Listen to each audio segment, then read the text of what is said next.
Hey, everybody.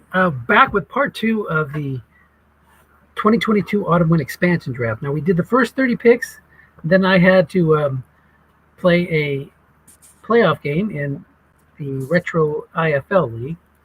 And now we're back. We're back here. Let me go over here. Let me stop sharing for a second. Anthony Tangora joins us, one of the expansion coaches.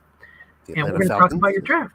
Yeah, the Great. Atlanta Falcons. So you had the Atlanta Falcons and the Baltimore Colts join Autumn Wind, taking over for the London Monarchs and the Dallas Desperados. So they threw those two vacant teams together into a pool, and Anthony and Neil drafted from them. So I have marked the picks as they went, and we'll talk a little bit about how the teams look overall. Let me share my screen again.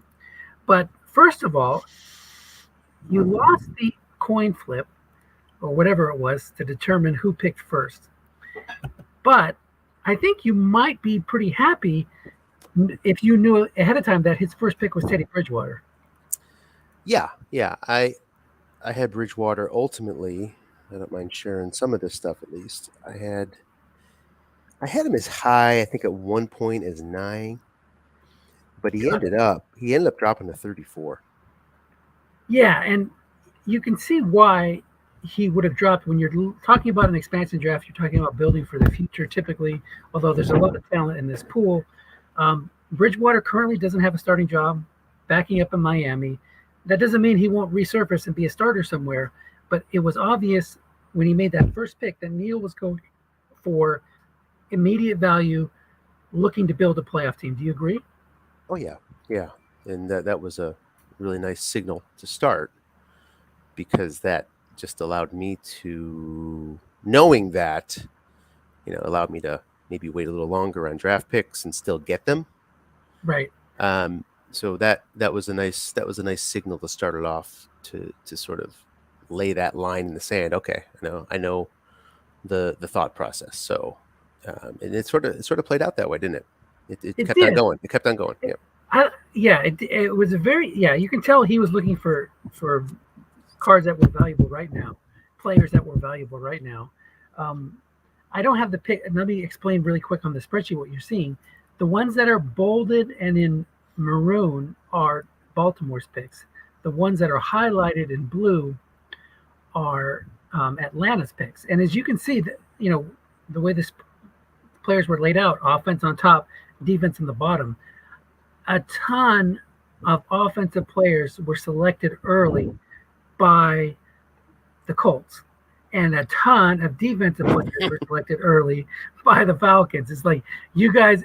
I even told Bush in the earlier broadcast, I was like, maybe these two have a gentleman's agreement to ignore the draft picks, and one side picks offense, the other side picks defense. So it Felt was that way. interesting. Yeah. So I guess since I don't have them quite in order, let's just walk through them as they happened. So he went Bridgewater. You came back with the two best players long term, in my opinion, in the draft, in T.J. Watt and Jalen Ramsey.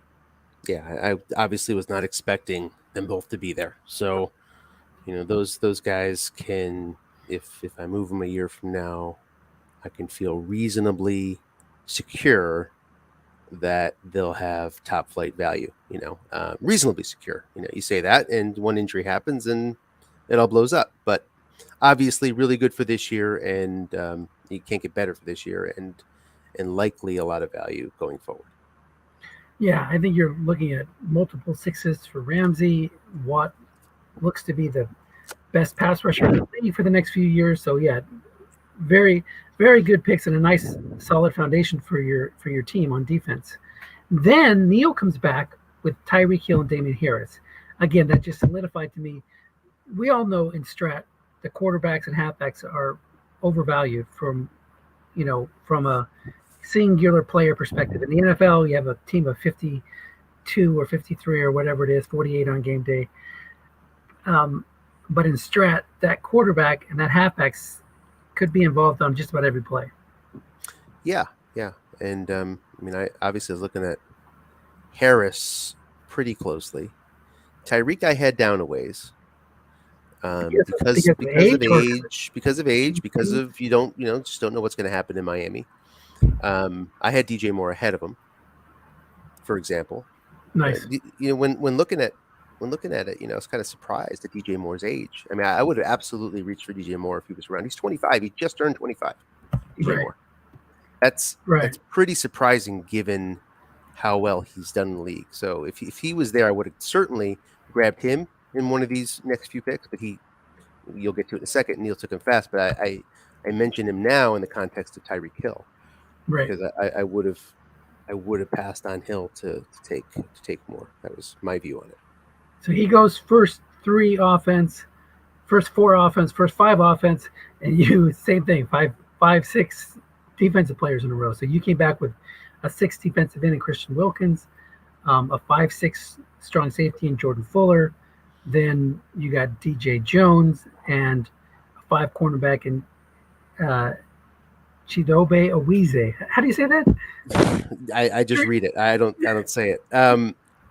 Yeah, in all that group, I see risk in every one of them.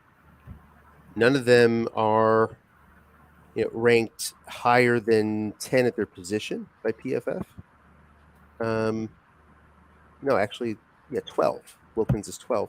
So there's risk around all of them. Fuller was not necessarily. He was a 3rd rounder, I think, in most 3rd, 4th in most rookie drafts last year. Is that right, Dennis? You're more than I am. Right? Yeah.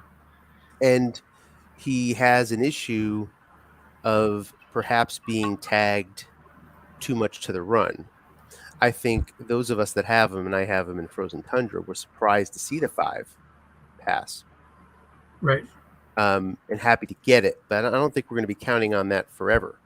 That being said, every article you read about him now is that he's all of a sudden the leader of the Rams defense, and they're sort of building around him. And, a lot of that's taking me by surprise, good surprise.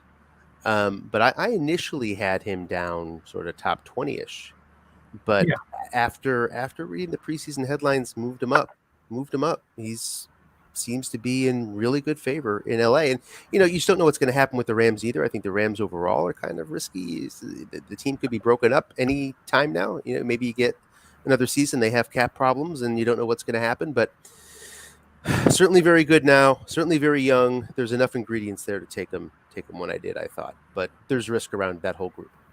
Right. And the next 2 picks by Baltimore, he went DJ Moore, like you talked about, and then he finally switched and grabbed a young cornerback in Shaquille Griffin. So to talk about Neil's foundation, what a fantastic starting offense. Solid quarterback in Bridgewater, but, top 10 card in Damian Harris. You get DJ Moore and Tyreek Hill at your starting wide receivers. Then he picks the only premium tight end in here offensively in George Kittle. So he's got his starters at the skill position set. And I should also say, a lot of times these expansion drafts, you can't just necessarily go by who's the best player, because you have to look at the pool available at those individual positions. Because one of the positions that dropped, for example, was offensive tackle, because you had 1, 2, 3, 4 guys with 7 pass blocking, and then 2 more that were 5 pass blockers. So, you could wait on those, knowing that, okay, when the other guy takes one, then I can jump in and counter that. And of course, that's the only reason why Rashaan Gary, I didn't take him in that set that we just talked about, right? The Wilkins, Fuller, Jones set, because there's 4 top outside linebackers too. Right. So I was under the assumption we'd split them up. It didn't work out that way. But you're right. I mean, those groups pushed some guys down. No doubt about it. What are your thoughts around, if you have any? I'm interested in your opinion on the 2-5 cornerbacks. Because you know Shaquille Griffin pretty well. Yeah, I imagine. So who did you have higher? I was going back and forth for a while. Well, Shaquille frustrated me sometimes because he seems to get burnt. Now their age on both of them are similar. May 95, July '95, so that's not going to really make a difference. I would have picked Owuze myself because I have seen a lot of Shaquille Griffin, and some of that stuff I've seen, I didn't like it. Now, was that scheme? I don't know. Last year in Jacksonville was a mess with a 5, so time will tell. But I think I would have, I would have, lent the same way you did. Leaned. I would have leaned that way too. I was leaning that way the whole time, and then I'm not looking at PFF ratings so much right now. Looking at rankings and reading more than numbers for this draft. Obviously, this early on, you don't have any sample size. I mean, first preseason, second preseason isn't going to help you, which certainly at this level. But they had him ranked. They had Owuze ranked at 18th. Right. They had Shaquille Griffin ranked at 25th. Again, not ratings, but just verbal articles and ranking the position, and that's what solidified that for me. I was going back and forth for a little while, but in the last 3-4 days, it solidified.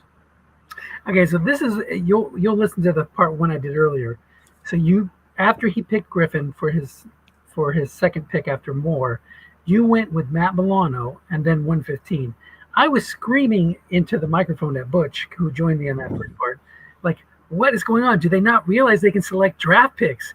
Because I would have gone back to back, 115, 117, considering the age. But then Butch brought out a good point. There is not a lot of linebacker talent in this draft. And I had a question for you. Were you calculating what your possible run defense ratings could be during the draft? Yeah, I was focused on that. I hope my model's right. Autumn wins different than any other league in the calculation. Right. But yes. And the Milanos and the Shaq Thompsons, right? Fred Warners, the guys who can play both ways at linebacker are becoming obviously even more scarce. So yes, linebackers are scarce, no doubt about it. You're going to talk to Glenn Monday. I mean, you see the metamorphosis that we've all been observing, but I think is even more so along the curve now of these high pass rush outside linebackers who have a run rating without a pass rating. And fewer and fewer guys can sort of hold the fort down in a zone for you. So, right.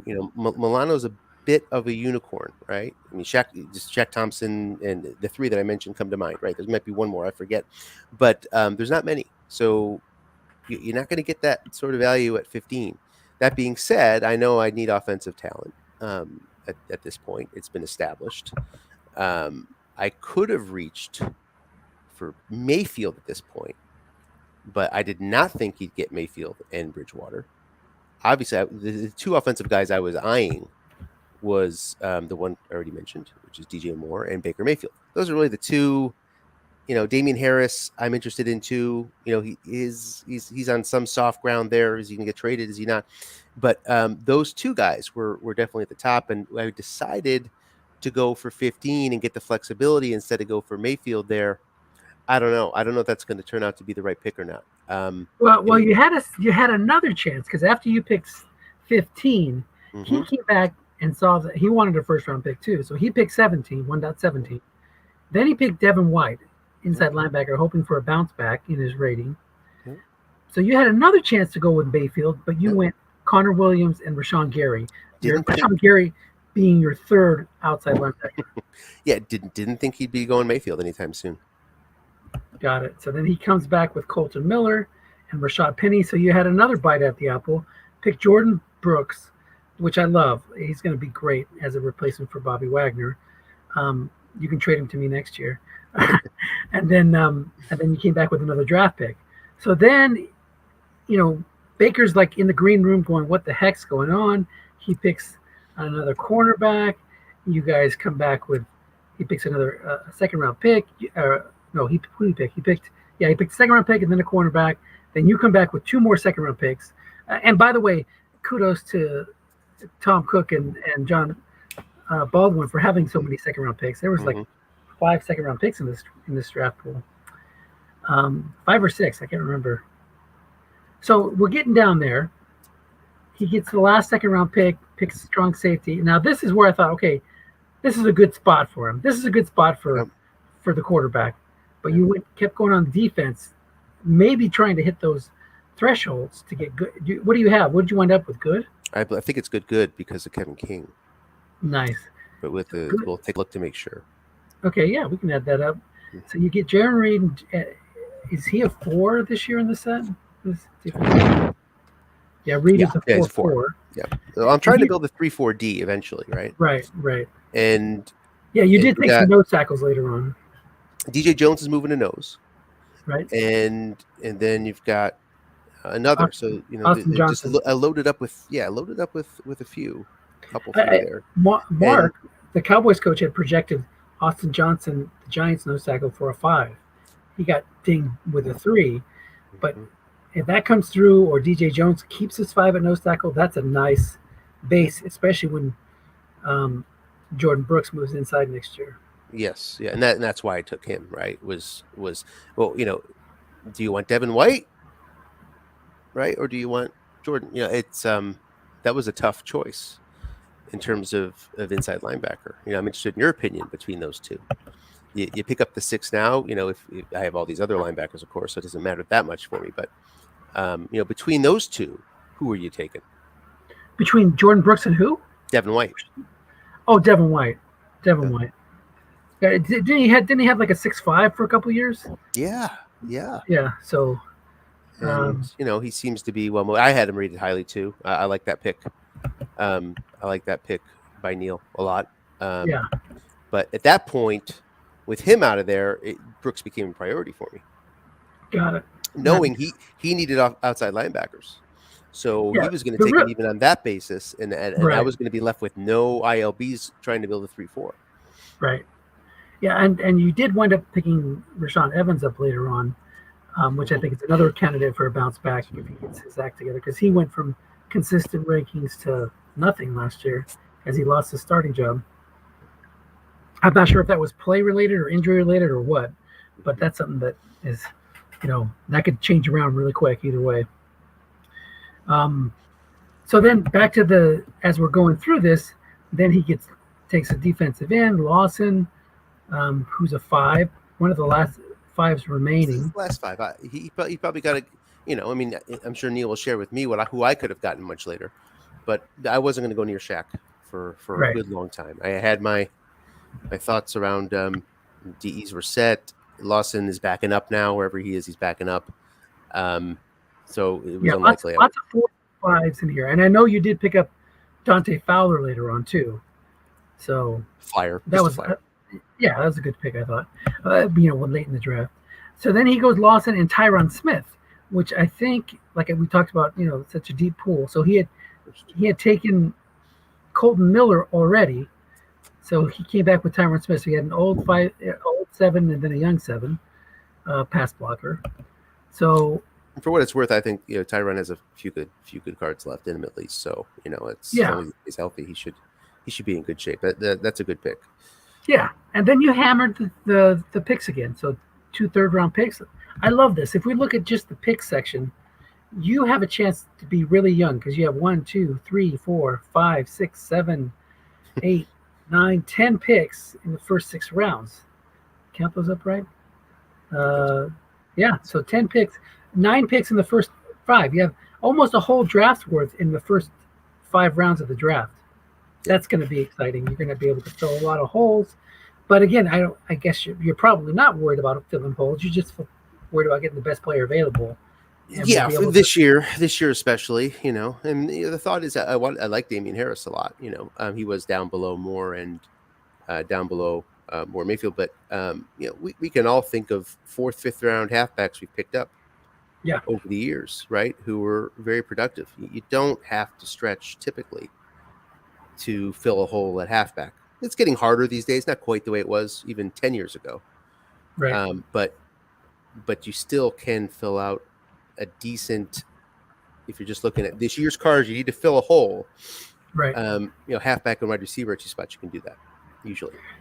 So then after you pick those draft picks, he came back with an outside linebacker.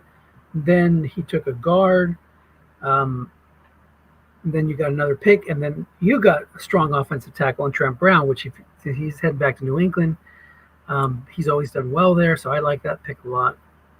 And then you bookended him with George Fant, and who also got a 7 pass block, and Brandon Parker. Yeah. So you seem to have a pretty strong group at offensive tackle, despite waiting for the first 2 to go off the board. Yeah, there were 6 there that were good. At that point, the value just got a little bit, I thought, out of hand, and I could take advantage of that point and bite on them. Obviously, way too many to start. I'm gonna have a really good bench at tackle this year since I can't trade them, but that's okay. They'll be useful later. Where did Mayfield go? I must have passed him up. I was waiting for that hammer to drop, but I don't see him. Where is he? He's in there somewhere. Let's see. Just do a Control F here. All right, so he's here. Oh, okay, so he got selected in the 9th round, right after you picked full. He was the pair. There was no way I was going to. Yeah, you had no chance to get him. I thought you had more chances than that. Yeah, me too. Me too. Thinking back on it, it's a obviously still a jumbled mess in my head right now. That's a pretty intense process, right? For sure. Pick every 2 minutes, but I had no chance. I thought I had more of a chance than that. Yeah, so that's really not even a. Well, that's good. It's nice to not to have potential regrets. Yeah. Obvious. Another pick I thought was really good for you. Now I'm just going to jump around. This round here, where you got Cole Kmet, what is that, pick 58, and then you followed it up with Jack Conklin. Now Conklin was uncarded in this set, which people may overlook him, but he's always been like a solid 5.5 type of guy. So tell me about what your thinking process there was. The thinking process is that the Browns like him. Yeah. And the Browns have traditionally gotten very good run ratings and suspect pass block ratings. I don't think the run block ratings are going to stop. It's good news if you hold Cleveland offensive linemen at this point that they're shaking it up at quarterback, because now I think you sort of have a reset there in the pass blocking scheme, and that roll of the dice I think can only put you where you were before or better. So somebody like Conklin, first round pedigree, did well in Tennessee, was doing great in Cleveland until he got hurt last year. They want to sign him to a longer term deal right now. They're in talks to do that. I mean, that's all I really needed to know about his injury. So right. I was happy to get him there. Yeah, if they're looking to sign him long term, then you're not anything to worry about. Yeah. All right. So at this point, I don't want to go pick by pick, but let's just look at your overall team. Now, we've already talked about the defense. You're going to play a 4-3 this year. You got a 5 defensive tackle with a 4 defensive tackle, a 5 and a 4 defensive end. Barnett and Fowler, right? Did I miss anybody there? No, that's right. Barnett, Jones, Reed, and Wilkins. Barnett, Jones, Reed, and Wilkins. Wilkins. I'm looking. He's right here. He's highlighted. So you have a 6. Your defensive line goes 6, 5, 4, 5. Yeah. So that's a 20-point value on the defensive line. Then your linebackers, obviously you have time to address this before the draft, but if you're going by what you have right here, you're going to have 4, 6, 12, 5, 5, 6, and then a 3, 3, 0 in the middle. Obviously, lots of opportunities to improve that middle linebacker. But just looking at the run defense, let's add that up real quick. So you got 6, 5, 11, 14, so 7, 27. I picked up Ogletree, though. Ogletree. Oh, okay, gotcha. So that's another guy we picked up later. So then you have 7.5. Doesn't really make a difference materially, does it? I don't think so. So you have 27.5, and you add that to your 3/4 of your strong safety plus a quarter of your DB. So here, let's just put it in there. So 20 plus 7.5 plus 6 times 0.75 plus 5 times 0.25. And of course, this is not set. It's set as a text file, so we're going to do this. Format cells, general, okay, and then we're going to copy that in there. So you have 33.25 run points on defense. And looking here, 33.25. Oh my goodness. You're a half point away from excellent, or a quarter point away from excellent. So if I get a 4 in the middle. No, you already have a 4 in the middle. You already have a 4 run yeah, defense in the middle. Yeah. So what you need is a 5. Good average. Yeah. See, right now you're at good run defense, but really close to, like, what else could you do? If you get a 0.6, that would do it. So if there's a 0.6 DB in the draft or a 4.6 free safety, something to keep an eye open for. Or if you get a 5 inside linebacker, that would also do it. Right. So, 4, you're 3, 3. Oh, wait a minute. You could do it. You could do it now if you use Jordan Brooks as your starter. Yeah, if it doesn't hurt your pass defense. Doesn't hurt the pass. Yep. Let's see. 6, 12, 17. No, it hurts the pass D. Yeah, you can't do that. No. But let's go look at 3, 4 for a second. Milano. I don't think it's going to help because the linebackers really get boosted by that. So you're going to have a choice of good, or excellent, average, right? Good or excellent. You're right. If I can do a little, yep. That's if you go with Brooks, as you go with Jordan Brooks as your starter. So that's really, yeah, very good shape. And you haven't even gotten to all those draft picks you have, and the possibilities there are pretty nice. Now let's look at your offense. You got no quarterback. Not much to look at. Yeah. No running back. You got a fullback, and your starting wide receivers are Not Watkins. 1965. Yeah. Who's your other receiver? Did you pick up? Did you add Hilton? Watkins? No, I didn't add anybody else. Okay, so lots of receivers in this draft. Yeah. So Watkins and a rookie will be your starters. Yeah. Cook, Komet, Jared Cook, and Komet. Yeah. Komet, 2 tight end set, and your offensive line solid. 4-5 at center, 4-4, 5-5 at guard, and 5-7 and 4-7 at tackle. It's workable, man. That's workable. It's workable. It's unlikely the offense is going to be effective this year. It's unlikely because with one first round pick, what quarterback would I get at 15? Not much there.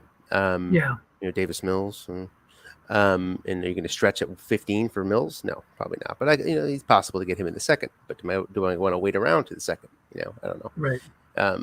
So it's the offense is going to struggle this year, most likely, unless something surprising happens in the draft. Right. This is not a. And you can't trade, so you can't package your picks to move up. So that's off the table. Or package my tackles, or package my Right. Yeah. Or linebackers, right? Right. Yeah. And because that was what I think if that restriction wasn't on, that's what a lot of teams would do. Take older veterans, trade them off, get picks, and just build it from scratch. So it's kind of limiting, but it's also kind of neat because you're having to build your team within the structure of Autumn Wind, and Autumn Wind has lots of structure, so it's a good training ground to get you used to it. And we all had to do it. We all had to go through that first year where we couldn't trade, and you can imagine what that did to somebody like me. So I lucked out because I took over when somebody had left their team. I think it was Ray Perry. So I joined in the middle of the year. Mm-hmm. So because I had been in the league, I didn't have to go without trading that first year. Although I don't know if I did a lot of trading back then. I certainly grew into it and did a lot of trading since then. And I continue to do a lot of trading. But I found out a sad truth, Anthony. What is that? No one wants to trade with you if you don't have any trade assets. So my team's ready for that power of persuasion. There's not much there. So anyway, thanks for jumping on with me. Yeah, happy to. Welcome to the league. Great job on your draft. I like your team a lot. It has a lot of possibilities. Just figure that offense out. Looking forward to the free agent draft. Yeah, I mean, if we can piece together an offense here, there's ways, but I'm gonna have to get some help, right? So there's ways. There's guys out there who can do it. Well, Of course, I you'll be able won't to be get naming halfbacks. them now, but You'll be able to get halfbacks. You'll be able to get wide receivers. You could get a quarterback card, maybe. If there's one of those, like Geno Smith would have been a great card, but he's 99 or whatever. he's at 95. He's not in the draft anyway. But that's the kind of card you need. You're like a Yes. 1-year guy just to get you through till next year when you can make some moves and trade up or whatever you need to do to get a franchise quarterback. So we'll see. That's going to be a really interesting choice because there are some guys like that, and and if I do that, I will be burning one of those picks I got because if that happens, meaning one of those second rounds or third rounders, before the sorts of guys I have in mind are likely going to be taken, I'd probably have to burn one of them. And you know what? You burn one of them, it's okay. I have to accept that I'm probably going to have to burn. Just to use the Davis Mills examples, right? If I probably won't, but if I were to take him at 15, that's an example of what I mean by burn, right? Definitely not the value. Every other draft you see, he's going to go for lower than 15, right? But in my situation, I think after going long term, pretty much across the board, right, with this team, that would be the shift back that I would need to take to at least look a little bit to this year, so I could have a somewhat competitive team this year. So likely going to burn one of those picks. You certainly have the defense to contend. That would be at least a playoff team and go on a run. Just So we'll see who falls to you. You have a lot of picks, so you might get lucky. See how that goes. People are desperate for quarterbacks in the 30-team league. I'll warn you there. There was one draft where Geno Smith the first time and Mike Lennon both win in the top 10. So that's how kind of crazy it gets. Yeah, I believe it. So, well, thanks for doing this. Appreciate it. Look forward to looking back and watching. No problem. I'll talk to you soon. Thanks, Dennis. And congratulations, Neil. Also, welcome to the league. Or welcome back to the league. Good job, Neil. I'm looking forward to seeing that offense run. So, all right, take care, guys. See you guys.